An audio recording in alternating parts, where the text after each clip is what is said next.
Hi everyone, I'm Gayathri Shanbhag. I have graduated from Masters in Nutrition 26 years ago. I've been practicing Ayurvedic nutrition here at our clinic in San Jose, which is very close to Santana Row here. And today, what we are going to do is that very simple herb tea that is the very important in Ayurvedic cooking. I'm going to demonstrate to you right now, and which is so simple that I can do it within less than 10 minutes. So, what here my recipe is in front of you. So, what we are doing today is that for all body types in Ayurveda, as you know, that we have three different body types. I'm today going to demonstrate a tea that is good for all the three body types. So simple tea, the ingredients are written here. The coriander seed, I'm using 2 tablespoons of coriander seed, which is a very good cooling and very good for digestion. So any whether it is for any masalas in our Indian cooking or in Ayurvedic tea, we use base as coriander because it cools the body down. And when you are using the heating spices, whether it is cardamom, whether it's turmeric, and all the heating spices, when you use it with coriander, that balances your body heat. So what we are going to do is for the tea, we are going to use 2 tablespoons of coriander seed. I hope you are going to see that. And the next one you see is the fennel seed. As we know that we, after each meal, we have a habit of chewing fennel seed because it, when you are chewing it, improve, you get your own saliva extra, and then it is very good carminative or digestive. So I'm using, and also the quality of cumin is cooling, so I'm using same amount, I'm sorry, fennel, same amount of fennel seed as coriander seed. So 2 tablespoons of fennel seed, I'm using it in this uh, recipe. The next one that I'm going to show you is the cumin seed. I'm using 1 teaspoon. You can look at the difference between 2 tablespoons of coriander versus 1 teaspoon of cumin, because cumin is mildly heating compared to coriander and fennel. So that is the reason, to balance the other spices, I am using 1 teaspoon of cumin seed. All of these are antioxidants. Nowadays, you hear about everybody saying during the COVID, try and improve, boost your immune system, and then add more antioxidants in your diet. These are the antioxidants that we are adding in our herb tea. Instead of doing everyday tea that we have a habit of doing it, let's change to the herb tea, which is very good for your body. So in this tea, I'm using 1 teaspoon of cumin, which is very good for digestion.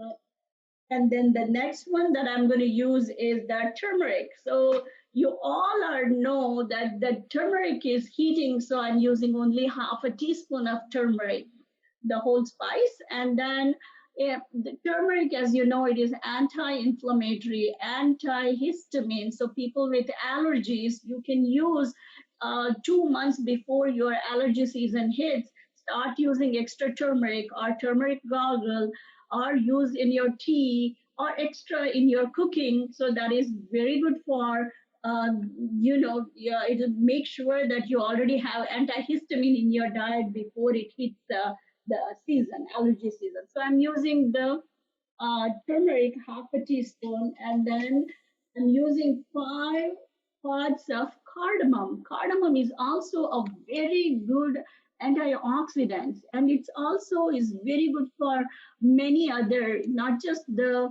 immune boosting. It is also very good for your heart health. It is also wonderful for blood pressure because it is a natural diuretic. So on a long term, you don't get the effect immediately just by sipping 1 cup of tea. But if you have a habit of drinking the tea 2 or 3 cups a day for a month long, and you will see the result. And then the next ingredient I'm going to use is that fenugreek. Fenugreek is the Indian methi. So it is a bitter herb, and It is amazing for not just immune boosting, it is very good for the liver. It is also good for reducing the body heat. When you have extra heat, it is the nice way to get rid of the body heat is using the methi seed or the fenugreek seed. And also, it's ideal for even weight loss. It's a tissue drying effect of the methi, and also it's very good for the people with diabetes or for the sugar metabolism. So that is what we are using. But because the nature of fenugreek is warming, I'm using, and also the bitterness, I'm using only the 1/4 teaspoon of fenugreek in this tea. The next ingredient I'm going to use is the fresh ginger. Like turmeric, this is also anti-inflammatory, and it's also very good herb for your lungs. Like, you have, during the cold season to reduce the phlegm or the mucus or to help your lungs. We have all had ginger. So I'm using the ginger. I'm using 2 inch of grated ginger. You can just crush the ginger or put the whole ginger, however you want to use it. So I have grated 2 inch piece of ginger here. So the simple, what I've done is that instead of grinding here, wasting time, I have already ground all the powder. To ground the powder, you don't have to grind it finely. I want you can either make a coarse powder of the spices. You can either use the mortar and pestle, just a simple whatever you have, or once you know that it's going to be useful for you, make a batch that is good for next 1 week. If you have a spice grinder, like a coffee grinder, I use the coffee grinder, simple small coffee grinder for my spices. So you can just crush it. Don't powder it, just crush it and then keep it ready in an airtight container. So your the coarse powder is ready. So the next is that accept the ginger. Please don't use the ginger because ginger is a wet spice. So and it's all ready and ginger is here. So what I'm going to do is that bring 8 cups of water to boil in a teapot. I have a teapot here. And then the good thing with this teapot is that it has a built-in filter. So what I'm going to do is that in the teapot, I will add already crushed spice powder.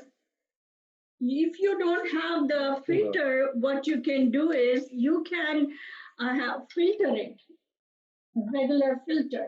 And then I have already boiled 8 cups of water here. I'm going to use, and then I'm going to add the ginger, and then I'm going to add and then let's steep it for about 10 minutes. So once you steep it, you can strain it by using a filter, or if you have a filtered cup already built into your teapot, then you just have to pour it into a cup. So with simple like that, your cup of tea is ready within 10 minutes. So you can see the tea already with the flavors. So what you can do is that you can sip it with the honey, little bit of honey, or if you have any other sweetener, you can use that. Honey is very good for the lungs, so we are using it. But honey is a little bit of heating, so make sure you use only a couple teaspoon of honey in a. So what I want to talk about next few minutes is that you can do customize the herb tea for your body type. So in Ayurveda, we talk about 3 body types: Vata, Pitta, Kapha. And the Vata people, the people of this body type are relatively more cold, dry, and fast. For this body type, what we use is that you see that 3 dosha herbs. What it means is that this is good for all the 3 doshas. So we keep that as a common one in all the 3 body type and add other ones that are good for them. So, for example, three dosha herbs for Vata are coriander, fennel, cumin, turmeric, and cardamom. Now, the calming and digestive herbs for Vata people are dill, which is very good for digestion, cinnamon, which is very warming and stimulating, and nutmeg. Nutmeg is used as a mind calming because Vata people are fast, so they have a hard time falling asleep. So for that, nutmeg is ideal to calm them before going to bed. And then chamomile is also very good relaxative for them. And then the last one is ginger. It's very good for them. And then let's go to the next type, which is a pitta people. People of this body type are relatively more hot, reactive, and sharp. We call it hungry and angry people. I'm sorry. So the three dosha herbs are common. We already talked about it. And then now the other herbs that are good for cooling pitta is mint, which is very cooling, and fenugreek with the bitterness of the fenugreek and the heat relieving action of the fenugreek. That is the reason fenugreek is good for pitta. And other one is saffron. Saffron is also very cooling. It's also very good for the liver. So we all know that saffron is very expensive. Use few strands of saffron in your tea. So if the last one is kapha, people of this body type are relatively more heavy, slow, and moist. So the three dosha herbs, we all know about it. The last one that is good for kapha are the drying herbs like cinnamon, black pepper, ginger, and fenugreek, because kapha people tend to gain weight on the heftier side. So for them, anything that can help them get rid of that is ideal. So we use the drying herbs like this. So if you know your body type, use all of this herb. If not, the one that we have, I have told you for all the three dosha, please use it. So we do teach the not just herb tea, the complete Ayurvedic nutrition and cooking demos here at our clinic in natural medicine and Ayurveda in San Jose. So we have complete doctors and nutritionists work here. So thank you all for listening.